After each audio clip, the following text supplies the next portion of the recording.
What's up guys, JMC here, and today I'm going to be doing a tutorial on the scope effect.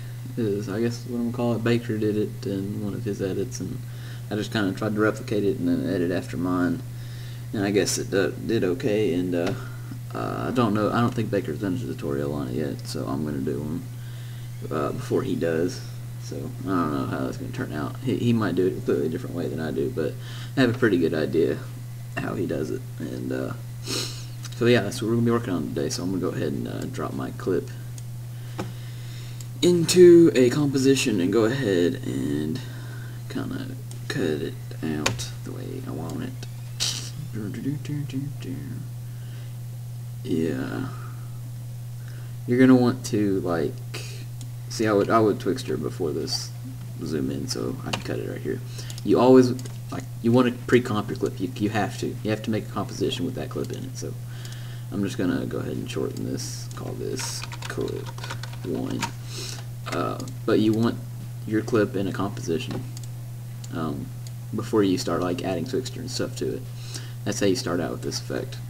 And so after you do that, you're gonna want to duplicate this composition and then do pre-compose, and just change this to scope 1 so that you can distinguish scopes if you add multiple, which you can if you want. Alright, so let's see, I want to put it right there. Alright, so you got that.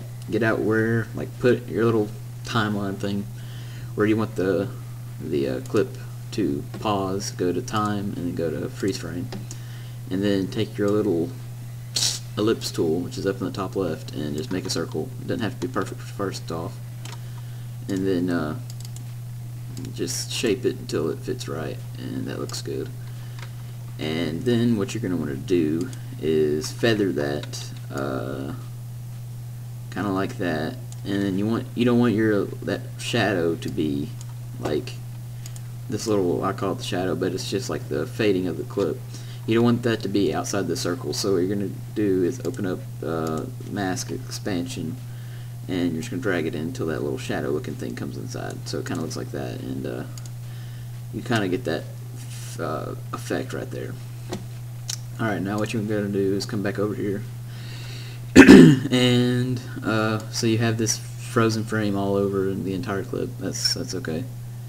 And so I'm going to go ahead and get out here. Alright, now what we're going to do is right click, new camera. I use 65, the angle view 65, because that's what Call of Duty is. That's the angle view the actual camera is. But it doesn't, unless it's an insane amount, it really won't matter if that's not 65, but that's what I always choose.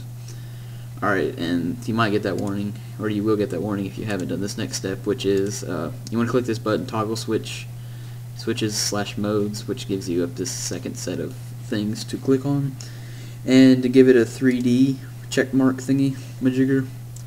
And so now this thing is movable in 3D space, but you want to leave that where it's at. We won't be moving the scope at all from this point on. We're going to be moving the camera, which allows us to do all sorts of things. And to get to the camera tools, you just hit the C key, and it brings up the main camera tool, which left click spins it around, right click zooms in and out, and then middle mouse button is like a pan tool, which allows you to do that.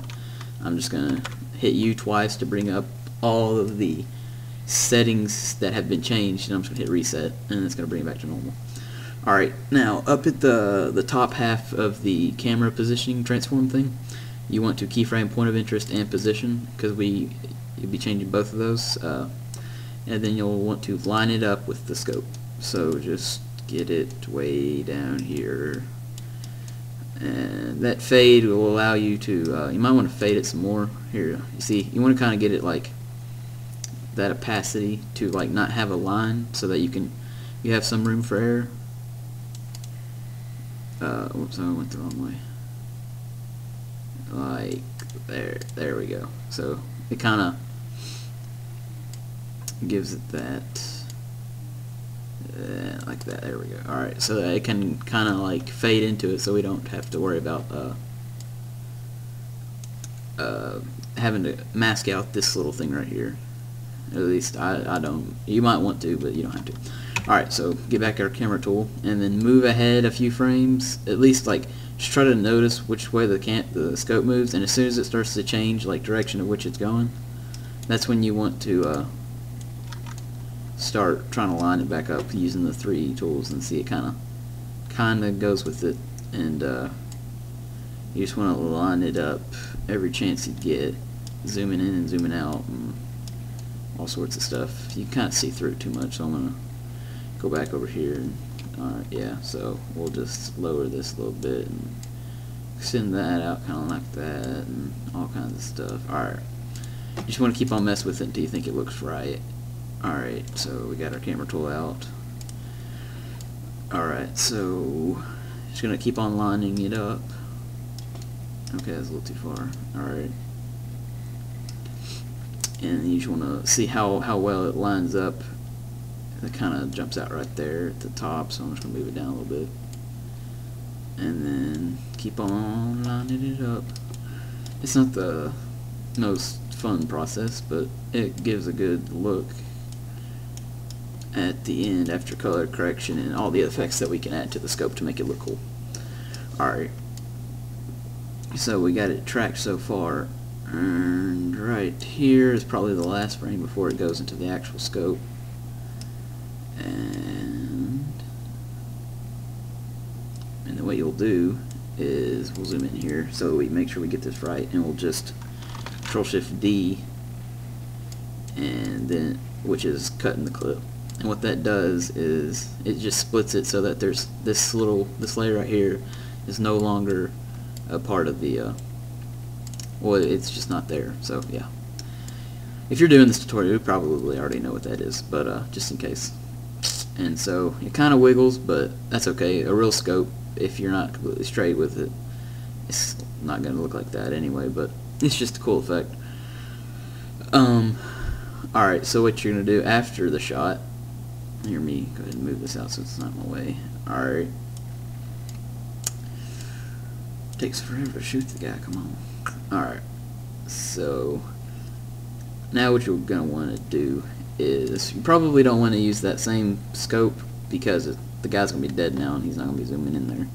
So you can just delete that layer. You're going to duplicate this again, pre-compose, call it scope 2, and we're going to go over here so that we can figure out what we want zoomed in. Alright, so probably right about there. So we'll just, now that we've got it picked out, we can just go over here and right click, frame blending, and then, or oh wow, time, and then freeze frame, just like that, and cut it out just like this, and then line it up.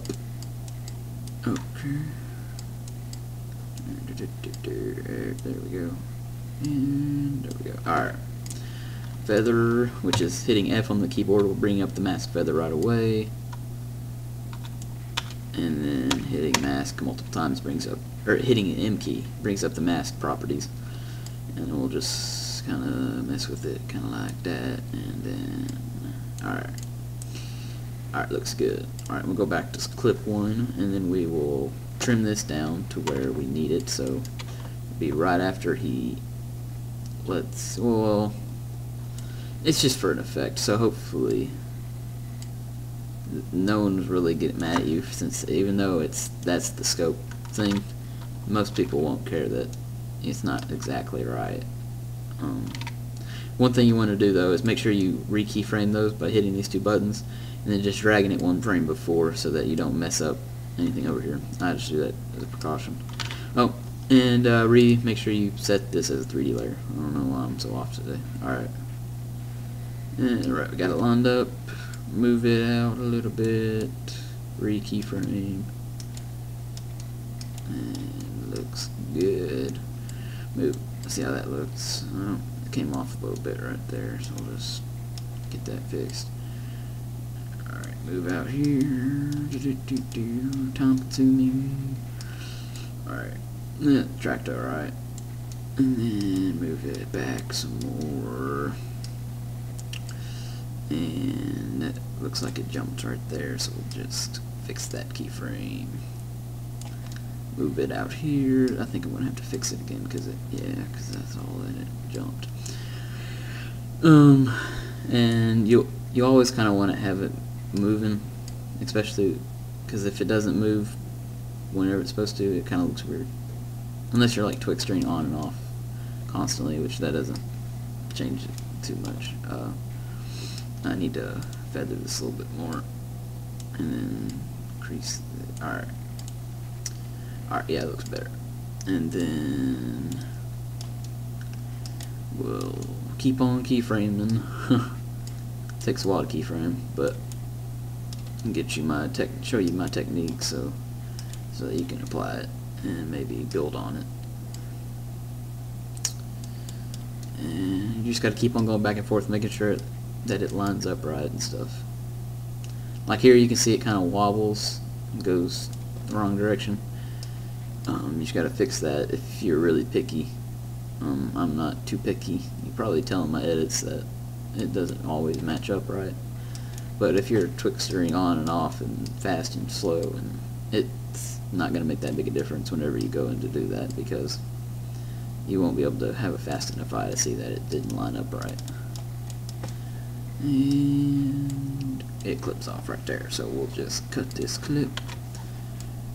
And now we got the two. That's all I'm going to show you guys as far as matte keyframing the camera, because there's no point for me to go another one because it's the same thing, same process all the way through the clip. And I would recommend going to the very end if you know you're going to go, like, so you do from here and then you cut that one and then go from here out, which I would normally twixter like right there, so I wouldn't have to go back in and go for the rest of the clip, but that's what I would do. And so what you would do then is, now that you have this clip pre-comped, this one right here, this little composition, which is what this is, you would then use this clip in your actual edit to, like, I don't know, here I'll just, to demonstrate. That is weird. Oh, I hit a space after that. Alright. And then do all the normal stuff. And then do like that and whatnot. And then it'll just twixter right like that. See? There you go.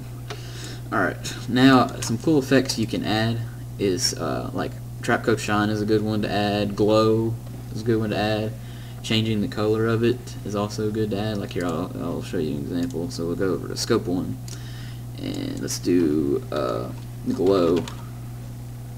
We'll just scroll down here and grab some Glow and then just give it some outrageous looking colors and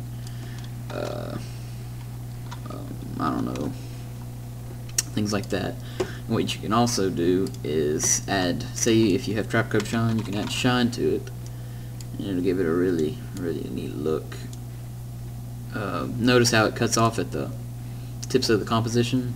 What you'll do then is go into your scope composition, change the resolution of it to something like 1280 times 3, and if you have this checkbox checked, it'll multiply this one to get it equal to what it should be, and it'll be like this. But whenever you go back over here, it doesn't cut off, which we still need to make it bigger because obviously it's just too small. So what we will do is make it one more bigger. So we'll do 1280 times 4.